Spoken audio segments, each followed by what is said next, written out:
Terra Luna Classic just received some news from the L1 task force that changes everything. You can see that LUNC Burnt Army, a member of the L1 task force, tweeted out this Agora post from Ed Kim that talks about legal representation for the Terra Luna Classic DAO, basically the Terra Luna Classic ecosystem. You might be wondering, why would legal representation be needed for the Terra Luna Classic ecosystem? Well, we've had several individuals in the community come forward, self-organize, and propose various ways to revive Terra Luna Classic or move forward with Terra Luna Classic. Now, in the ever-changing legal landscape, this is very difficult given regulation from the SEC, other country around crypto regulation, and just these general regulation issues that need to be considered when working on the blockchain with a financial instrument. Ed Kim says, over the past couple of months, there have been talks with 6 different US-based law firms, and they decided to go with Horizons Law and Consulting Group, which you can see right here. This is the team for this group. You can see that they're definitely involved in the crypto space. And we're going to circle back to a couple points Ed makes about this as well later, but you can see here are some of the different team members. They're obviously very involved with crypto.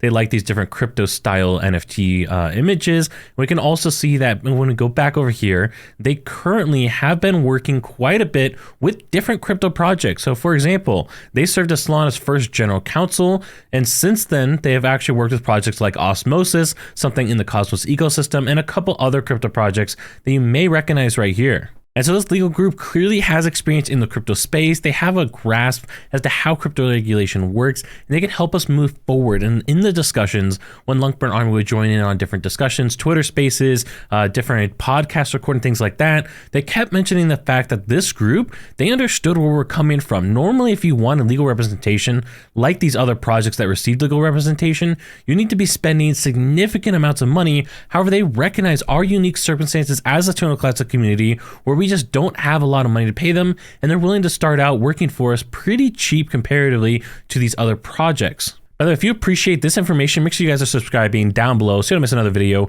just like this one. As far as how much this is going to cost for legal representation off the get-go, they're requesting an initial community spend of $20,000 as a retainer for this law group. Now, one of the big things that they have recommended is for us to establish an offshore foundation company that is associated with the Terra Luna Classic DAO or Terra Luna Classic community.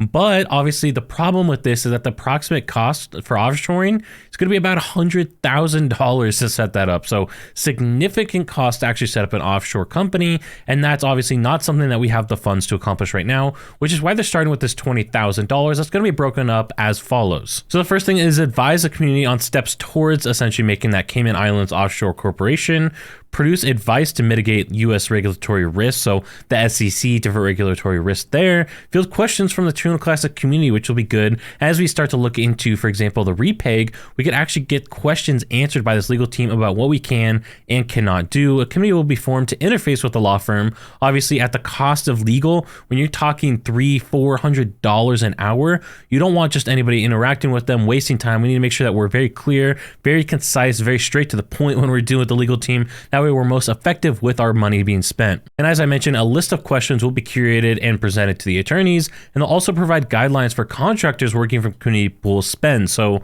mainly the L1 task force, this new X team that Ed Kim's putting together, and any other teams that are going to be receiving community pool funding to develop on the Terra Luna Classic ecosystem. They'll help advise as to how we can handle that in a proper way to avoid any legal risks. And I might be wondering who is represented by this law firm, and I think it's important to understand this sentence right here.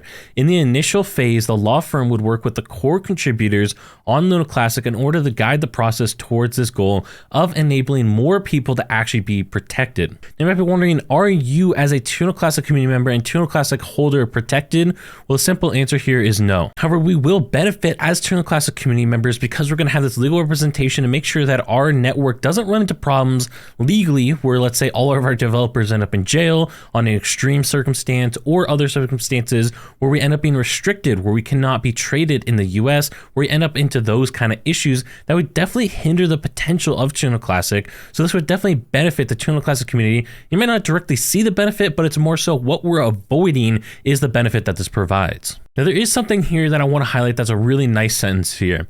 Should there be any sort of conflict between the individual who's being represented, or in this case, an individual core contributor, and the LUNC Classic DAO, or essentially the community, the law firm would represent the DAO. So let's say we had another dev group come on and they ended up doing something that we don't like, and the legal group would not represent them. They would represent us as the Terra Luna Classic DAO or as the Terra Luna Classic community. They then go on to highlight some of the different steps towards actually enabling us to have an offshore company. Since that's going to cost $100,000, I don't see us doing that anytime soon. We're just going to skip over that part and go down to the end here. Should it become necessary, any Luna Classic community member can write a governance proposal to terminate the engagement for reasonable cause and upon showing good faith evidence. So let's say we see that this legal team is just not doing what we want to do. We could actually terminate that, which is good news for us. We're not locked into supporting them forever. And upon termination, Luna Classic will be able to be clawed back any unspent tokens in the compensation package. So let's say we've given them $10,000 so far. We have another $10,000 has not been given so far. We end up canceling the agreement because we don't like what we see.